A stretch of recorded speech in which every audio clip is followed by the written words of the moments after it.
তোমালোকে যদি একেবাৰে কম খৰচত B pharm, D pharm, pharm D, M pharm, BSc nursing, engineering, MBA, MBBS, agriculture এনেকুৱা ধৰণৰ কোৰ্চত পঢ়িব বিচৰা তেতিয়াহ'লে এতিয়াই যোগাযোগ কৰা 7099092900।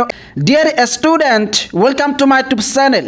হায়াৰ ছেকেণ্ডাৰী চূড়ান্ত পৰীক্ষাত যিসকল ছাত্ৰ ছাত্ৰীয়ে first division, second division, third ডিভিজনলৈ উত্তীৰ্ণ হৈছে তেওঁলোকক অসম চৰকাৰে কি পুৰস্কাৰ দিব, অৰ্থাৎ তেওঁলোকে কি লাভ কৰিব পাৰিব। ইয়াৰ উপৰিও ষ্টাৰ, লেটাৰ, ডিষ্টিংশ্যন পোৱা ছাত্ৰ ছাত্ৰীয়ে অসম চৰকাৰৰ পৰা কি পুৰস্কাৰ পাব, এই বিষয়ে এইটো ভিডিঅ'ৰ জৰিয়তে বিতংকৈ আলোচনা কৰিব বিচাৰিছোঁ। তোমালোকে যদি এই বিষয়ে জানিব বিচৰা তেতিয়াহ'লে স্কিপ নকৰাকৈ সম্পূৰ্ণ ভিডিঅ'টো চাবা আৰু এই চেনেলটো ছাবস্ক্ৰাইব কৰি থৈ দিবা যাতে এনেকুৱা ধৰণৰ ইনফৰমেশ্যন তোমালোকে সদায় লাভ কৰিব পাৰা। আৰু হায়াৰ ছেকেণ্ডাৰী চূড়ান্ত পৰীক্ষাত তোমালোকৰ কি ডিভিজন আহিছে এইটো ভিডিঅ'ত কমেণ্ট কৰি জনাই দিবা। প্ৰথমতে আলোচনা কৰিব বিচাৰিছোঁ প্ৰজ্ঞান ভাৰতী স্কুটি স্কিমৰ বিষয়ে। ইতিমধ্যে অসমৰ বাজেটত প্ৰকাশ পাইছে যে যিসকল ছাত্ৰ ছাত্ৰীয়ে এই বছৰ হায়াৰ ছেকেণ্ডাৰী চূড়ান্ত পৰীক্ষাত 80% নাইবা ততোধিক নম্বৰলৈ উত্তীৰ্ণ হ'ব পাৰিব তেওঁলোকক অসম চৰকাৰে প্ৰজ্ঞান ভাৰতী স্কুটি স্কিমৰ আণ্ডাৰত ডক্টৰ বাণীকান্ত কাকতি এৱাৰ্ড প্ৰদান কৰিব, অৰ্থাৎ স্কুটি প্ৰদান কৰিব। আগতে হায়াৰ ছেকেণ্ডাৰী চূড়ান্ত পৰীক্ষাত কেৱল মাত্ৰ 60% পালেই ছোৱালীসকলে স্কুটি পাইছিল আৰু ল'ৰাসকলৰ কাৰণে 75% আছিল। কিন্তু এই বছৰ এই সিদ্ধান্তটো অলপ সলনি কৰিছে। এই বছৰ ল'ৰা আৰু ছোৱালী উভয়ৰ ক্ষেত্ৰত 80% ধৰি দিছে। এই স্কুটি কেতিয়া প্ৰদান কৰে, স্কুটিৰ মেৰিট লিষ্ট কেতিয়া প্ৰকাশ পায়, এই বিষয়ে প্ৰতি বছৰ নিচিনাকৈ এই বছৰ কিন্তু তোমালোকে একমাত্ৰ এইটো চেনেলৰ জৰিয়তে ধাৰাবাহিকভাৱে নিউজ পাবা। গতিকে পলম কিয়, এতিয়াই তোমালোকে চেনেলটো ছাবস্ক্ৰাইব কৰি থৈ দিয়া। আৰু যিসকল ছাত্ৰ ছাত্ৰীয়ে এই বছৰ হায়াৰ ছেকেণ্ডাৰী চূড়ান্ত পৰীক্ষাত ষ্টাৰ, ডিষ্টিংশ্যনলৈ উত্তীৰ্ণ হ'ব পাৰিব তেওঁলোকে ঈশান উদয় স্কলাৰশ্বিপৰ কাৰণে আবেদন কৰিব পাৰিব।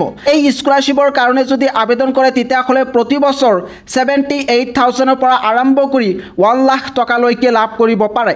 আৰু এই টকা কেৱল মাত্ৰ নৰ্থ ইষ্টৰ ছাত্ৰ ছাত্ৰীসকলক প্ৰদান কৰা হয়।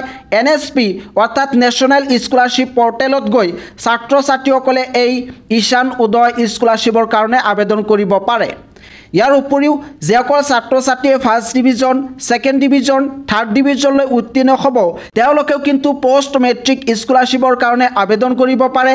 NSP অৰ্থাৎ নেশ্যনেল স্কলাৰশ্বিপ পৰ্টেলত গৈ শিক্ষাৰ্থীসকলে বিভিন্ন ধৰণৰ মাইনৰিটি স্কলাৰশ্বিপৰ পৰা আৰম্ভ কৰি ST, SC এনেকুৱা ধৰণৰ স্কলাৰশ্বিপ আছে, সেইবোৰ স্কলাৰশ্বিপত আবেদন কৰিব পাৰে। প্ৰতি বছৰ এই স্কলাৰশ্বিপৰ বিষয়ে এইটো চেনেলৰ জৰিয়তে নিউজ প্ৰভাইড কৰা হৈছে আৰু এই বছৰ কিন্তু তোমালোকে এই স্কলাৰশ্বিপৰ বিষয়ে নিউজ লাভ কৰিব পাৰিবা। গতিকে তোমালোকে এতিয়াই চেনেলটো ছাবস্ক্ৰাইব কৰি থৈ দিয়া। ইয়াৰ উপৰিও যিসকল ছাত্ৰীয়ে এই বছৰ হায়াৰ ছেকেণ্ডাৰী উত্তীৰ্ণ হোৱাৰ পিছত ডিগ্ৰীত এডমিশ্যন ল'ব তেওঁলোকক অসম চৰকাৰে নিযুত মইনা আঁচনি প্ৰভাইড কৰিব। এই নিযুত মইনা আঁচনিৰ জৰিয়তে প্ৰতিগৰাকী ছাত্ৰীয়ে প্ৰতিমাহে 1250 টকাকৈ লাভ কৰিব আৰু এই টকা ষ্টুডেণ্টৰ বেংক একাউণ্টত ডাইৰেক্ট সোমাই যাব। এইখিনি আছিলে হায়াৰ ছেকেণ্ডাৰী উত্তীৰ্ণ শিক্ষাৰ্থীসকলৰ পুৰস্কাৰ। তোমালোকে এই ভিডিঅ'টো তোমালোকৰ বন্ধুবৰ্গলৈ শ্বেয়াৰ কৰি দিবা যাতে সকলোৱে এই বিষয়ে জানিব পাৰে। আৰু তোমালোকৰ কাৰণে যদি কিবা বেলেগ আঁচনি আহে তেতিয়াহ'লে তোমালোকে এইটো চেনেলৰ জৰিয়তে জানিব পাৰিবা। এতিয়া ল'ৰাসকলে প্ৰশ্ন কৰিব পাৰে যে ছোৱালীসকলৰ কাৰণে যিদৰে নিযুত মইনা আঁচনি আছে, অৰ্থাৎ ছোৱালীসকলক যি প্ৰতিমাহে 1250 টকাকৈ দিয়া হ'ব, সেইদৰে ল'ৰাসকলৰ কাৰণে নিযুত বাবু আঁচনি আছেনে? তোমালোকক জনাব বিচাৰিছোঁ এতিয়ালৈকে অসম চৰকাৰে নিযুত মইনা আঁচনি নিচিনাকৈ নিযুত বাবু আঁচনি অনা নাই। গতিকে ল'ৰাসকলৰ কাৰণে এনেকুৱা ধৰণৰ কোনো আঁচনি নাই আৰু এই আঁচনি কিন্তু কেৱল মাত্ৰ ছোৱালীসকলৰ কাৰণে। এই সিদ্ধান্তটো তোমালোকৰ কেনেকুৱা হৈছে, তোমালোকৰ মতামত কি, তোমালোকৰ অপিনিয়ন কি, এইটো ভিডিঅ'ত কমেণ্ট কৰি জনাই দিবা।